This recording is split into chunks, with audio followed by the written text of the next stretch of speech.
You want to apply medicated nasal spray on really moistened absorptive tissue rather than dry tissue. I call this the sponge experiment.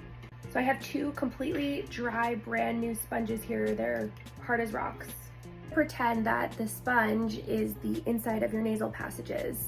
The inside of the nasal passages are really absorptive mucosal tissue, and they act kind of similarly to a sponge in that they absorb really effectively.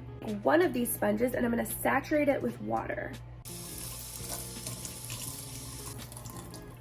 I have two sponges here. One is really well saturated and wet, and the other is completely dry. We're going to pour soap onto both of them. Let's pour some onto the wet one and pour some onto the dry one. Now look what's happening. The soap is soaking into the wet sponge and it's absorbing. But when you look at the dry sponge, the soap is just sitting on top. It's not absorbing nearly as well as it is into the wet one. At the dish soap as the medicated nasal spray.